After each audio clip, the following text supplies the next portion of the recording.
మింగడానికి మెతుకులేదు కానీ మీసాలకు సంపెంగ నూనె అన్నారంట వైఎస్ఆర్సీపీ పార్టీ వాళ్ళు. సొంత చెల్లికి న్యాయం చేయలేదు కానీ ఎక్కడో స్ట్రీట్ ఫుడ్ అమ్ముకుంటున్న కుమార్ ఆంటీ కంటే వీళ్ళు న్యాయం చేశారంట. అసలు ఆవిడ రాజకీయాల్లోకి లాగడమే తప్పు. ఆవిడ ఏదో వైరల్ అయ్యి మీకు అన్ని లక్షలు వస్తున్నాయంట కదా, ఇన్ని కోట్లు ఉన్నాయంట కదా అని చెప్పేసి యూట్యూబ్ వాళ్ళు గగ్గోలు పెడుతుంటే, లేదయ్యా నాది ఆంధ్ర రాష్ట్రము, అక్కడ నాకు కేవలం ప్రభుత్వం వారు ఇచ్చిన ఇల్లు ఉంది, అది కూడా పైన ఇల్లు మంచి ఇల్లు ఇచ్చారు అని చెప్పేసి ఆవిడ చెప్పడం జరిగింది. పైన ఇచ్చిన ఇల్లు అంటే ఏంటి? టిట్కో హౌసెస్ అనే కదా అర్థం. ఆ టిట్కో హౌసెస్ ఎవరు కట్టారు? చంద్రబాబు నాయుడు గారు హయాంలో కట్టారు.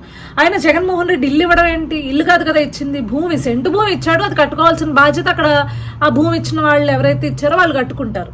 అయినా అగ్గిపుల్ల సబ్బుబుల్ల కాదేది కవితకు అనర్హం అన్నట్లు మీరు రాజకీయాలు వాడుకోవడానికి ఎవరినైనా వాడుకుంటారా?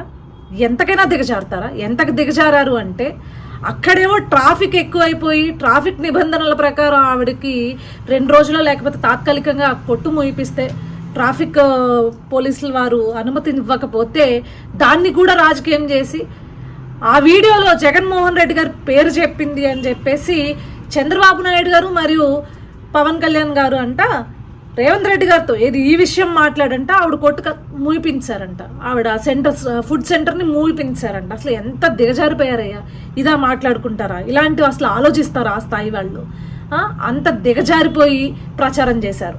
ప్రచారం చేసి తర్వాత రేవంత్ రెడ్డి గారు ఆవిడ పైన ఉన్న కేసులను ఎత్తేసే విధంగా ఆదేశిస్తే, అక్కడ పోలీసు వాళ్ళని ట్రాఫిక్ పోలీసు వాళ్ళని ఆదేశిస్తే ఆవిడ అక్కడ మళ్ళీ వ్యాపారం చేసుకునే విధంగా చూడండి అని ఆదేశిస్తే, ఇది మా విజయం, వైఎస్ఆర్సీపీ పార్టీ సోషల్ మీడియా విజయం అని చెప్పేసి మళ్ళీ దానికి ఒక ఎలివేషన్ వేసుకున్నారు.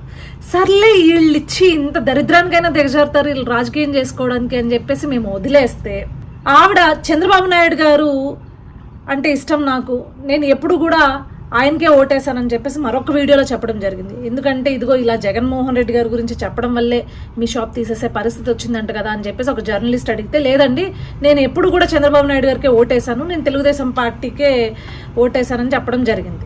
సో దాన్ని కూడా వీళ్ళు ఆడుకుంటూ, చూసారా మేము ఎవరికైనా ఇస్తాము, ఎవరికైనా మేము సంక్షేమం చేస్తాము అని చెప్పేసి మళ్ళీ ఇంకొక ఎలివేషన్స్ వేసుకుంటున్నారు. అంటే ఏంటి నాకు అర్థం కాదు. ఏం జగన్మోహన్ రెడ్డి, నువ్వు కేవలం వైసీపీ పార్టీకి మాత్రమే ముఖ్యమంత్రివా? వైఎస్ఆర్సీపీ పార్టీ కార్యకర్తలకే ముఖ్యమంత్రివా? ఆంధ్ర రాష్ట్రానికి కాదా?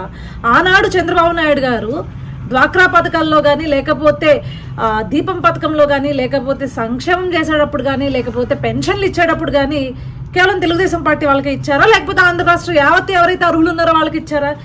ఎవరు అర్హత ఉన్న వాళ్ళైనా ఎవరికైనా మీరు ఇవ్వాలి, వాళ్ళు ఏ పార్టీ అయినా ఇవ్వాలి. మీరు దాన్ని కూడా మీ యొక్క అఫీషియల్ పేజెస్లో వేసుకుని, మీ అఫీషియల్ అకౌంట్లో వేసుకుని ఎలివేషన్ ఇచ్చుకుంటున్నారంటే ఎంత దరిద్రపు కొట్టు బతుకుతున్నారో మీకు అర్థమవుతుందా? అంటే మీకు రాజకీయం చేయడానికి ప్రతిదీ కావాలా? చిన్న చిన్న వాటిని కూడా అసలు ఏం గొప్ప అని నాకు అర్థం కావట్లేదు. మీరు ఒకవేళ నువ్వు ఆవిడకి ఇల్లే ఇచ్చావనుకుందాం, అసలు అది ఏం గొప్ప? ఆవిడ అర్హత ఉంటే ఆవిడకి ఇవ్వాలి. వాడు ఏ పార్టీ అయితే ఏంటి, నువ్వు కేవలం వైసీపీ పార్టీకి మాత్రమే ఇక్కడ సంక్షేమం చేయడానికి వచ్చావా? సిగ్గుండాలి. దీన్ని కూడా ఎలివేషన్ వేసుకుంటావు, దీన్ని కూడా గొప్పగా చెప్పుకుంటున్నావు అంటే నువ్వు ఏ స్థాయి నీ ఆలోచన ఉంది, ఎంత నీచ స్థాయిలో నువ్వు ఆలోచిస్తున్నావో సిగ్గుండాలి నీకు.